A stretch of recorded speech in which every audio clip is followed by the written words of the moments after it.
Hello, all you beautiful, wonderful, amazing, spectacular tea people. Today, I need some help, and we're going to try some really interesting teas today. Now, first things first, I need some help. Actually, there's so many things going on today. Anyways, first things first, I need some help. You can see right here. I found this place, and this place, when I try this on a stream, we'll talk about this and what this is. But this thing here is well, we may have found some of the best sort of Taiwanese aged, really, really good and decent puer tea that you can, like, just some of the best. And the problem is I know nothing about puer, right? I know nothing about sort of the Chinese era of teas and things like that. I just, I'm the first to admit I don't know anything about it. But I found a guy, and I'll tell the story in another live stream. But if you think you are an expert on teas and you would recognize something like this, then please get in touch. I will pay you money, either tea or literal money, if you're an expert, if you know sort of this, can tell easily and give me some resources to find sort of the what's cheap and what's fake and things like that, because it's really fascinating. I found this place in Hualien, and there's so much tea. It's all from about the 2005 to 2008 time period, and it's fascinating. And I've been drinking this tea, and doing research and freaking myself out, because here these characters are all traditional characters, and then on the cake itself, those are all the simplified characters. And so, anyways, I gotta go back. I want to buy a bunch of this tea. I think maybe I need help. So throwing it out there, if anybody knows anybody like that, or knows somebody who is confident in knowing something like that, or who would be able to help me out, I will pay you tea and or money. Anyways, we'll do a live stream with this some other day, and maybe tomorrow. But I'll put it in the Discord as well. If you're not in the Discord and you want to be in the Discord, just write me a message, and I'll send you bots. Actually, there's one I got to get in touch with a buddy of mine to see if I can get it. The faux show, like the faux show oolong, which he was roasting, was pretty good. But anyways, I got these two teas, and what these two teas are is Muzha Tieguanin from a very, very old organic garden up on Muzha. And I was there like the day after Chinese New Year, right? It's like 2E, I think it was. And so there should have been thousands of people, but it's a 25-minute walk from the gondola. And people who ride the gondola for some reason don't want to walk 25 minutes. So I had the place basically to myself, which was wonderful, which was actually really, really wonderful. Now, what I got was two versions of the tea. One is from 1995, and the other one was made in late December. And what's the story? The story is that this tea that I'm doing right now, the reason I'm taking the same tea and doing it 3 times is because, and this is coming from the Discord. I threw it in the Discord first. I'll throw it here again. I'm going to describe this tea and talk about this tea. And if you can come up with a good name for this tea, then I will give you 100 grams of this tea, which is, I'll send it to you anywhere in the world. Because this tea is a tough one. I don't know really how to name it. And I think I do now. Like I said, I threw this in the Discord server first, and somebody came up with I'll tell you the name in a minute, but I'll tell you the story about this tea first. Now, what is this tea? If you're watching this, you probably already know. The wintertime teas, so we're looking at sort of September to early December teas that were picked during that time for 2025 or 2024 were not that good. They just weren't that good. And they weren't that good because mostly they were just sort of blown out, too much rain.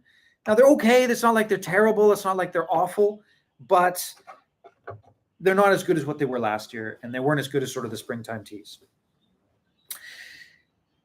Things started changing mid-November, got dry. So mid-November started to get dry, and then it was really nice. There was a stretch of really nice weather in sort of early to mid-December. And so what happened was in this tea garden, remember Muzha in Taipei there, it's only about 300 or 400 meters above sea level. You push in maybe 500 meters if you get really high up. And what happened was the tea plants produced some tea. Because they produced some tea, hey man, how's it going? Because the tea plants produced some tea, there was enough for like a quasi snow pick. Now, this is a really small garden. Like, this is not a big garden. It's organic. And what's unique about this garden is it's got a bunch of different cultivars. So it's got Jin Shren, the milk oolong. It's got Qin Xin oolong. It's got Tie Guanyin, of course, right? It's Muzha. So it's got Tie Guanyin. But he also has a spattering of like number 20 and Rougui, right? Rougui is like the Chinese. It's one of my favorite cultivars. And it's getting more and more people planting it in Taiwan, but not enough. But anyways, what he did was they actually made this batch of tea right here by walking through the tea garden and picking whatever was coming up. And so what happened was they had like four different cultivars, 4 or 5 different cultivars all together.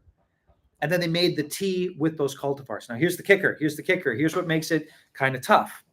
4 to 5 cultivars. They picked it right at that time of the year. It was really nice. Like, it was just coming up. It was great. They did a good job. But it was low enough and it was nice enough that they actually got bug bites. So there's bug bites on this tea. And Muzha, what's Muzha known for? You roast the thing until it tastes like an ashtray if it's bad, and it tastes like a cigar smoke if it's good, right? That's what they're known for, right? That's what they're known for. And so this tea, because of the bug bites, was not really roasted. A little bit, touch roasted, sort of dried out. So it's remember Muzha. How do they make the Muzha teas? They oxidize the teas to in between, like right around a Hongshui oolong, like a red water oolong. So more than a Dongding, less than a red oolong, somewhere in there. That's where they oxidize their teas. So this was oxidized in that area, but instead of being roasted, it wasn't roasted because it's got bug bites, and it's got a mix of 4 different cultivars, and it's like a snow pick.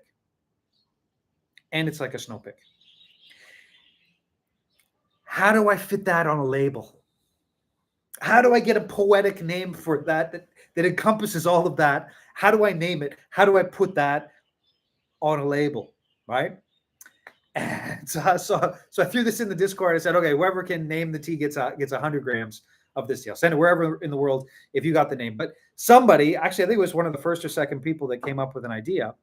They came up with the word, right? Created. I don't know whether they created it. Anyways, to me, it was new. They called it Multivar, a multicultivar.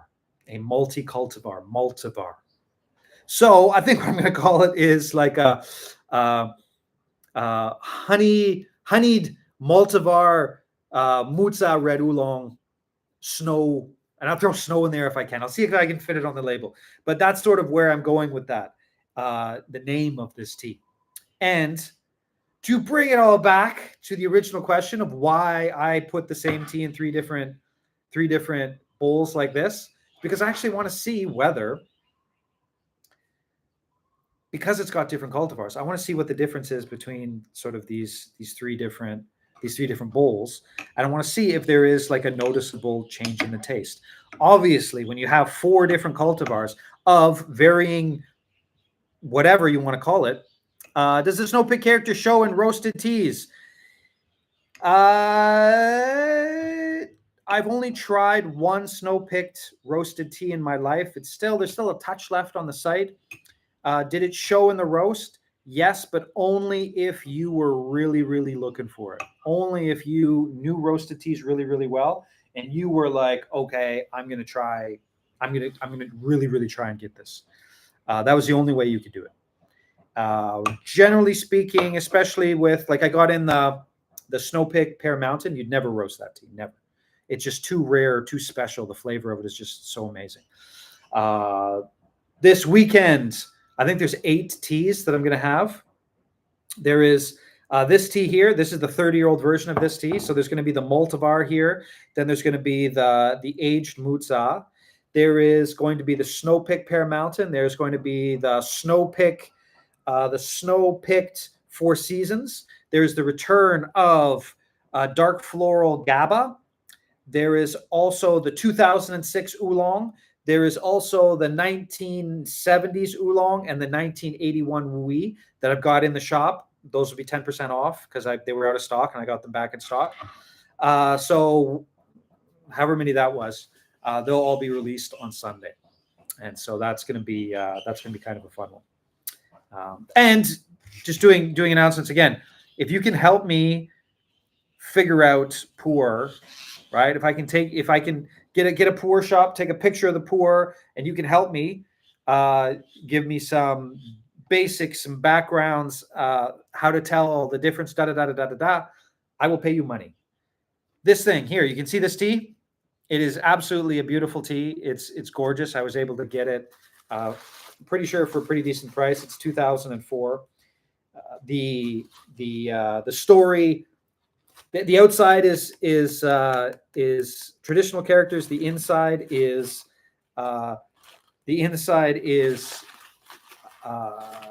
the simplified characters, and the story checks out 100%. But I have no idea about Puer Ta. So if anybody's out there who's willing to teach me, I'll pay you money or tea. Back to the teas. Let's jump into this and let's see. Right, so this is a Multivar, right? This is the Multivar, the Muzha Multivar, red oolong, snow pick, honey fragrance, honey snow. Now, does the question should be, does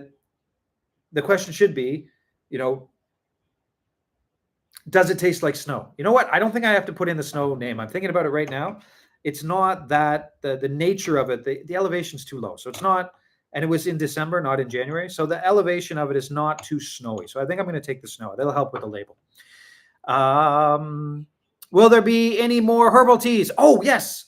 Chrysanthemum. Yes. And of course, chrysanthemum. I've got these huge bags of chrysanthemum smelling up the tea room now, like these huge bags of chrysanthemum. The chrysanthemum will be released on Sunday as well. I forgot about that. And I've got there's some people who want to buy like a lot of chrysanthemum, so I've got to get in touch with them as well. Wow. 70s Oolong is one of my show-off teas for tea gatherings. Yeah, well, it gets everybody hammered, right? Wow, that's a really nice taste. Oh, you want to get high? That's that tea, right? And I remember that with that tea, there was somebody who was like, I don't get tea drunk. I've never gotten tea drunk. Tea drunk doesn't exist. It's not a real thing. And then they tried that tea and they're like, okay, I recant the 1970s Oolong. The 1970s Oolong. Yeah.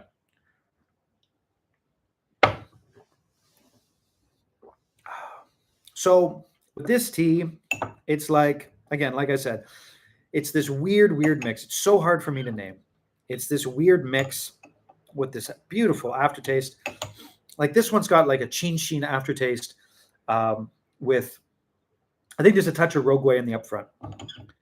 But it's a mix of cultivars, and you really can tell the cultivars. So I'm so curious. Like I haven't done this yet. I've only had it like once at a time. Curious to see whether it works. I need one of those giant bags. Well, when you're looking at teas, like the chrysanthemum teas, they are such a good tea for evenings at night. If you want to drink something that's like a tea, but you don't want to stay up all night, it really is, I think, one of the best. When I was in Cali, I tried my best to get my stoner cousin tea drunk, but he didn't notice it because of the influence of another leaf. Well, yes. And we won't get into that. I do think it's kind of fascinating in a lot of contexts in the way that now, a lot of the modern newer leaves are like a hard drug. But anyways, we won't get into that. We are on the highly filtered social medias right now. Anyways, this one here is really fascinating. It's why I bought it. But up front, I'm getting a touch of the Rogue, but then it's Chin Chin Oolong sort of in the middle and onto the way back. Maybe a touch of Tie Guanyin. I'm not good enough with Tie Guanyin. I'm not good enough with Tie Guanyin to be able to pull out those flavor characteristics. All right, here we go. Let's try the second one. Is it different? Much more Jintrin. Much more milk oolong in the up front. Wow. That's so different. So Jintrin in the up front. The mid-mouth is much thicker. Then the aftertaste is, yeah, I think this is mostly Jintrin. So it's got mostly sort of the thick stuff, the buttery stuff. Isn't that interesting?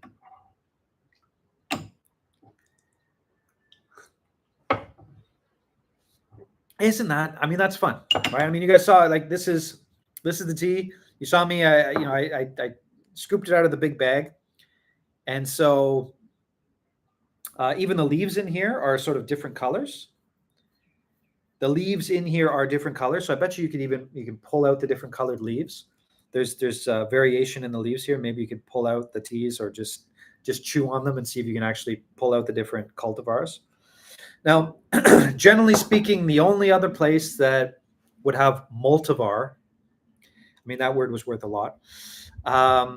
Metallic sourness with fruit tones for the Tie Guanyin. Yes, basically, I would agree with that. There is sort of that metallic note, no value judgment, just sort of a metallic note in the background. Irony. It's an irony thing with the Tie Guanyins. But generally, I've had Tie Guanyin sort of roasted, so I'm not. It's I don't have a lot of unroasted Tie Guanyin. Let's see what happens with this. This is fun. This is fun. And I've got a lot of water here.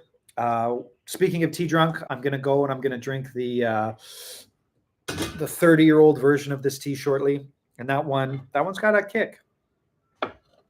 So that one, I might get a little tea drunk with that one.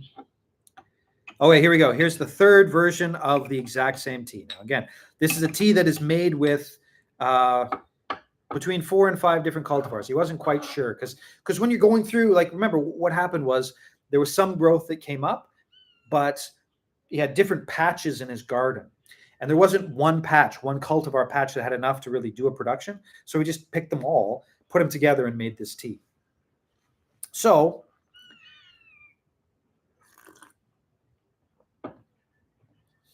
and this one's like Tie Guanyin. We're just talking about sort of that irony, sort of metallic sourness to it. This has got more Tie Guanyin. So this is more like maybe Chin Chin with a little bit of Rogue. This is much more recognizable as the milk oolong sort of flavor characteristics. And this one's got more Tie Guanyin. It's fun. But there's only one. And it's nice and bug bitten as well, this one. There's only sort of one other tea that sort of has this mix of cultivars, and that's the Old Master Baozong. So the Old Master Baozong has a different mix of cultivars, and so that mix of cultivars is like that's Jintrin and Chin Chin, and I think it's just 2.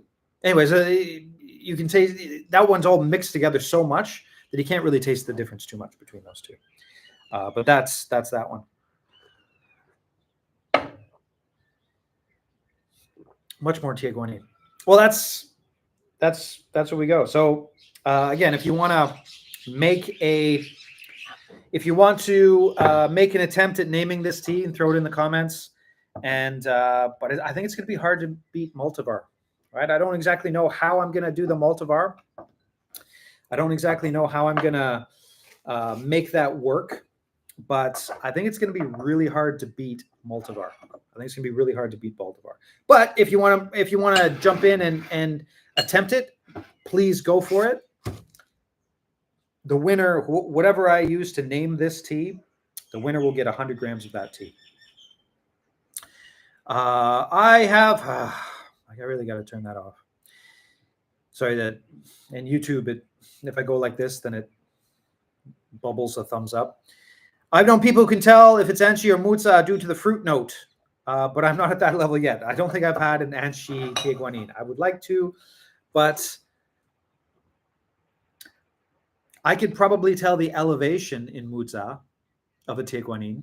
I could certainly tell the various producers in Muzha of Tieguanin. So my knowledge is so more and more about less and less. I am a professor.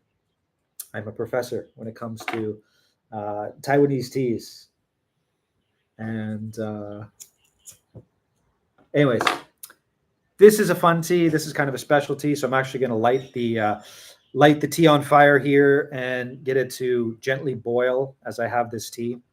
Now, story behind this tea was same place as this, exact same garden. And we got to talking, and we got to, he tried some teas. And I had met this gentleman years and years and years ago, but I mean, it was so many years ago. He didn't remember. It was only like one time years and years and years ago. And we got to talking, and then he's like, I got some of this old tea. You want to try the old tea? Because that's what happens, right? So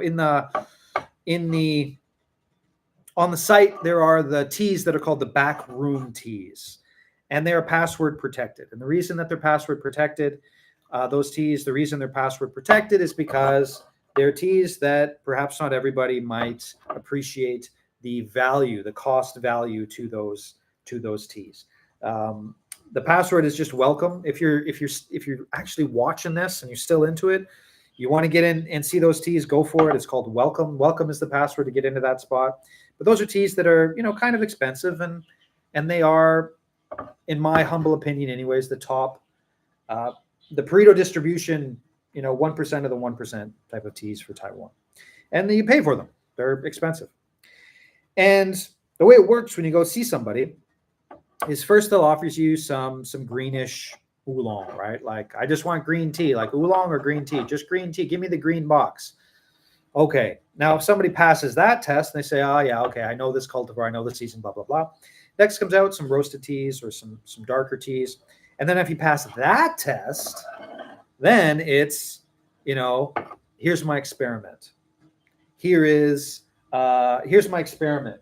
Here's this other tea. Here's some aged teas. And if you make it to the aged teas, then you get to try some really, really special stuff.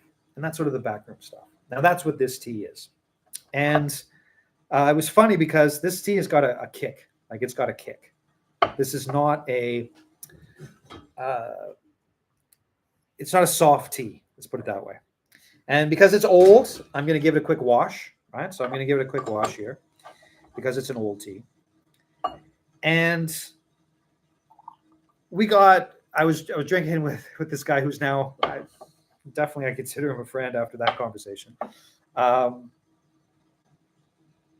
that's sort of the dominant flavor, obviously, is that is old. Oh, such a beautiful tea. But it's 30 plus years old, or 30 years old, give or take. And we started drinking this tea, and the conversation moved to, like, I studied the AI things, and so I started talking about AI and like what's coming, and he's like, whoa, and then he starts talking about sort of like spirituality and spiritual things and religiosity, and we're sitting there, we're drinking this tea, we're just getting high, drinking this tea, talking about all these really, really important things, and talking about,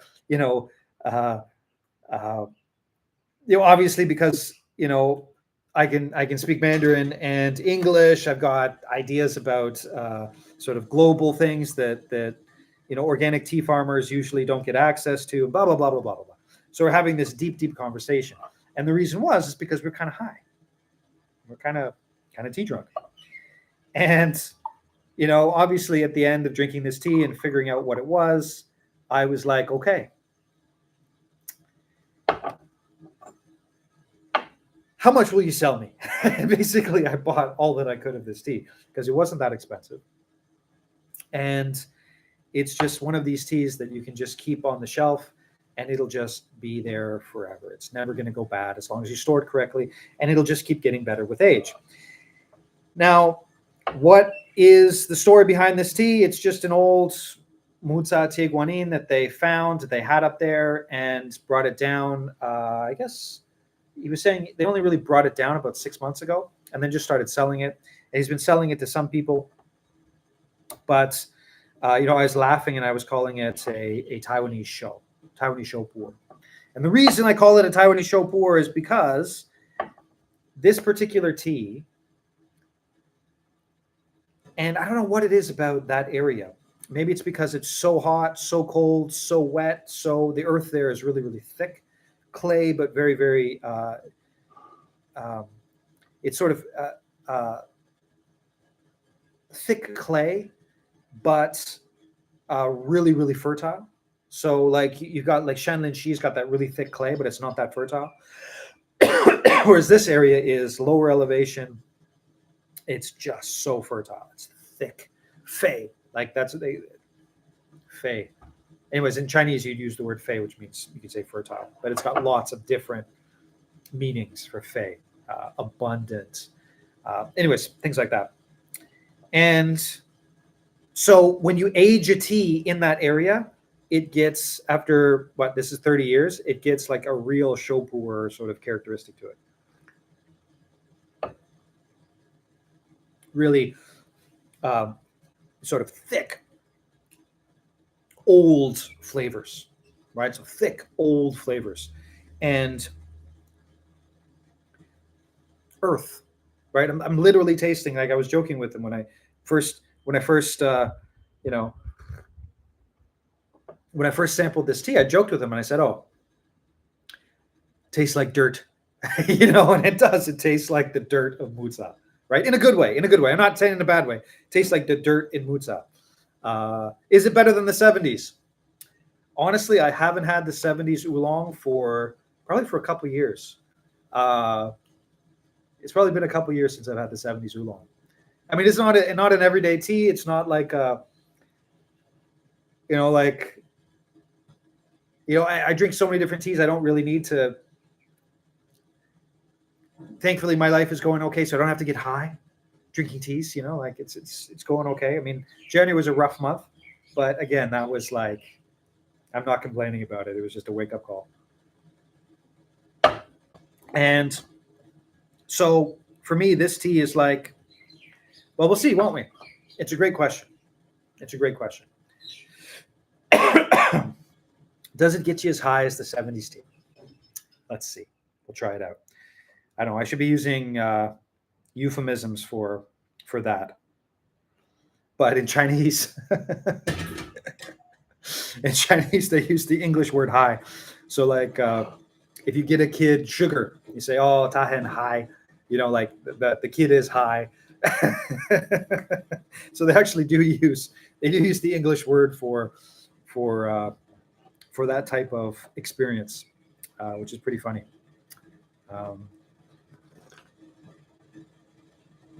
70s oolong is not a tea you drink every day anyways. And I don't know if you can notice it. Sort of there's like, the edges of my mouth are sort of going up. I'm feeling a deep warmness here. Like it's really warm. And I can feel it sort of spreading out. And just small things like noticing my voice, right? So I'm noticing the sound of my voice, whereas before I would never do that, right? And so there's something else happening when you drink this tea, and it's fast, right? It's fast. And, the first steep of this tea is nothing. It's a lot like the 70s oolong in the sense that the first steep of the tea, the taste is generally speaking old. It's old. That's what the taste is. Now, it's obviously not as old as the 70s oolong, but it does have that strength. Call it enlightenment. The 70s oolong got me enlightened. Yes, yeah. But even then, I don't know. I don't even know what the algorithm trigger words are anymore. If I start talking about being enlightened, it might be a very different kind of tea drinker that shows up. I am not starting a cult. Never. I will never start a cult. So please have no worries there. Although, start drinking this tea, I'm like, who wants to talk about spirituality? Who wants to talk about their idea uh, of why we're here and all that type of stuff. Now, you can see with the second steep here, two things happen. One, the old taste, which is sort of still there, right? I'm just going to boil this and then turn it off so there's not too much noise. There is very much sort of the old taste. You can see how thick this got, right? So you can see how thick this got. And the first steep was a lot less. You can see how thick this got. And it's much more viscous, right? It's like it's thicker. And the old taste is obviously there, right? The old taste is obviously there. But what you're getting into the second steep, because it's not quite as old, I started talking about it, it's not quite as old as the 70s oolong. There's more of sort of the essence or the soul of the tea. Now, maybe that's not the best way of describing it. Recognizable flavor characteristics that would be comparable to the tea that's right here, right? So it's much, much younger sibling, cousin, probably cousin, because they're probably not the same tea plants. Although he was saying that some of the tea plants in here in that garden are pretty old. So maybe there were a few. Maybe there were a few that were similar. But 30 years is a long time in Muzha when it comes to tea plants. 30 years is a very, very, very long time in Muzha. Now, after going through the second steep there, after having most of it, if this was the 70s oolong, and obviously maybe my tolerance level has gone up after many, many years of drinking teas, but I would say that this is not quite as strong as the 70s oolong. And it's different than the 70s oolong, because the 70s oolong it's intense. And it doesn't have a lot of depth. I shouldn't say that. The feeling has a lot of depth, but the flavors don't have a lot of depth. And so with the 70s oolong, you're getting much more of like whereas this is more gentle, and the body feel is a lot different. Like the 70s oolong, the body feel is just like, I'm high. Whereas this one, you've got a warming sort of characteristic coming out, sort of the chest area, and you have sort of a softness. I can feel on my arms, right? Yesterday we got the first blast of spring. And if you're in the sort of the northern hemisphere, you made your bed. So we got our first blast of spring yesterday. It was beautiful. It was just gorgeous. Now it's gone back to winter. So I'm really appreciating sort of the warmness. I'm feeling sort of the warmness on my arms coming out of the center here. And that is what you're getting a lot with the Muzha Tieguanins, right? So like, for example, the really high quality stuff, the Dragon's Eye, when you have that tea and you drink that tea, you're going to get a really nice warming sensation that's coming from that tea. And this, absolutely. I remember tasting like old books, ginseng and sweetness. Yes. And it numbed my gums. Yeah, the 70s oolong will do that. I remember the first time drinking the 70s oolong on a live stream. It was so much for me that I think I just stared at my stupid phone for like 5 minutes, and then I'm like, I got to stop. And then I remember this distinctly. I turned everything off, and then I literally just sat in my chair and stared at the wall for about 15 minutes because I very intensely drank that tea. And anyways, it's a strong tea. It's a strong tea. For sure. Now, this is not quite as strong, but even just drinking it right now, I'm getting Puer feelings, right? Like drink this tea and I can feel it hit my stomach and sort of warm up my stomach. And that's so rare in Taiwanese teas, right? It's so rare in Taiwanese teas. Now, this one does it. Again, just a call out. If anybody out there can identify this, teach me about it. I will pay you money. Not only this, but like the early 2000s dye teas, the show pours and different things like that. If you can, I will pay you money because I need a teacher, and basically one that doesn't have anything at stake. I got to ask the right questions, but I will pay you good money, either in cash, tea, or any the cryptocurrency of your choice, whatever you'd like. If you like Trump coin, I'll pay in Trump coin if you want. The 72 oolong is great, but I've never experienced any noticeable feelings from it. Well, maybe you just gotta brew it stronger. It's also too, when it comes to all this stuff, we're talking about subjective feelings that some people can feel it, some people can't.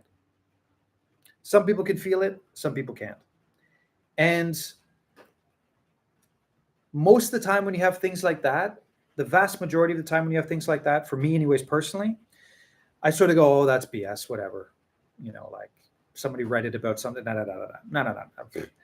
But when it comes to tea, it is a very different experience objectively, in the context that people who can really experience those feelings, the cha cheese and the tea drunkenness and the things like that, can actually do blind tastings and describe the same feelings independent of one another. Trying the tea in different areas of the world, talking about the chi, it's really fascinating. It's really fascinating.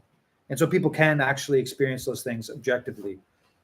But it's not an injection, it's tea. And so everybody's stomach, bodies deal with these things completely differently. And so some people just, maybe they got a high tolerance or whatever it is. They just can't deal with it. I've only experienced a tea high once, and it was from an amethyst GABA oolong from another vendor. Well, there you go. And that might have been the GABA, sort of giving you sort of a relaxing sensation and pushing you sort of in that direction as well. Because the GABAs they can change your feelings as well.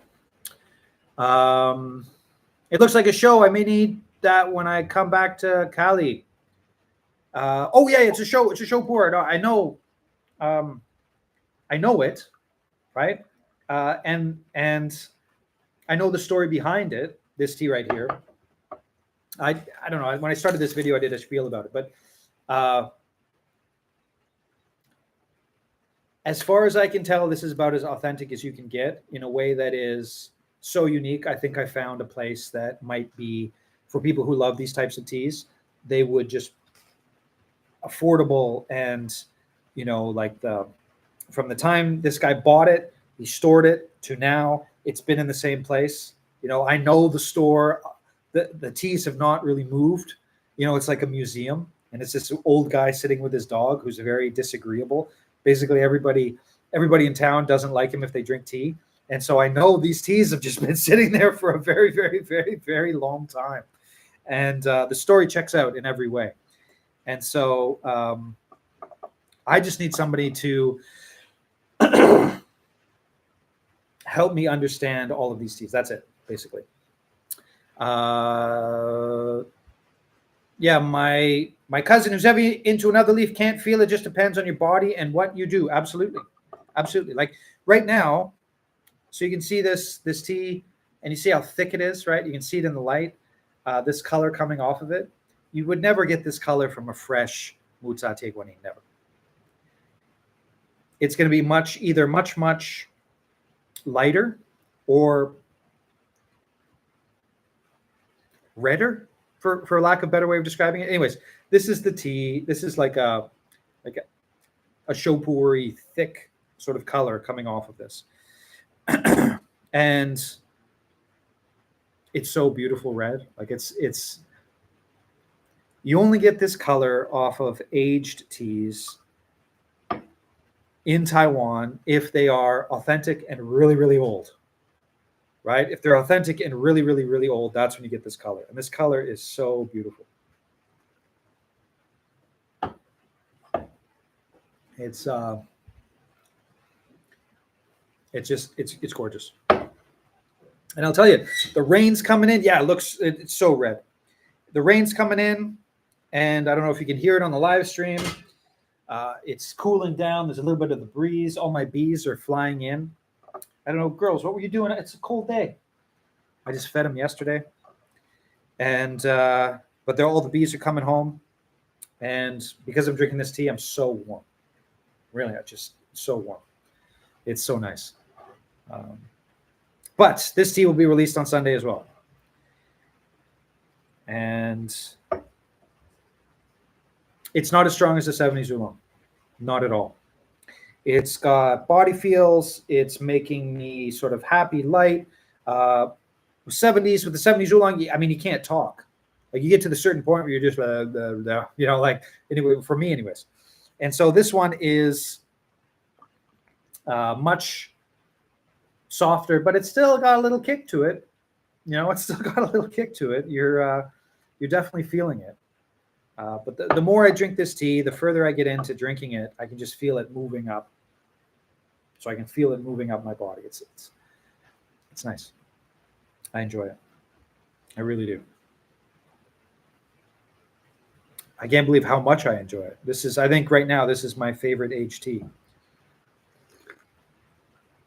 I really do enjoy this tea.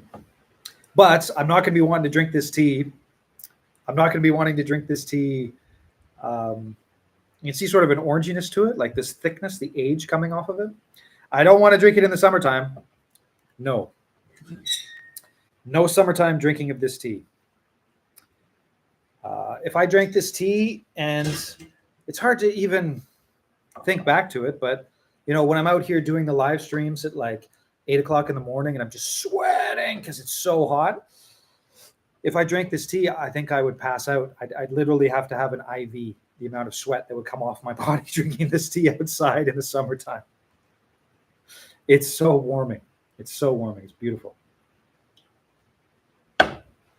All right, let's do some recaps.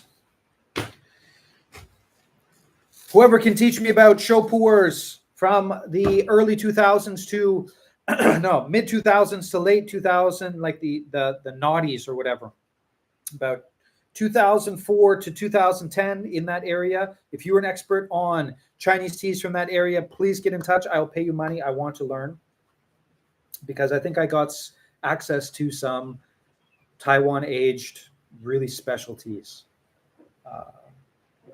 Some really special stuff. But I want to know about it before I get in and offer it to the world. Second thing on Sunday, tea release, chrysanthemum flowers. The 1995 Muzha, the Multivar, the honey Multivar Muzha red. Honey Multivar Muzha red. I think that's what I'm going to call it.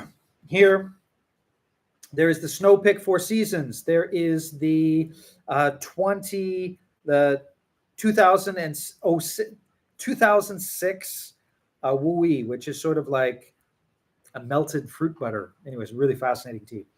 But it doesn't have the same kick as this. Then there is the Dark Floral GABA is coming back. Then there is the 1970s Oolong and the 1980 Wui aged Oolongs. And I think that's it. So that's the 80s. And so they're all going to be released on Sunday. There's going to be a lot of teas released on Sunday.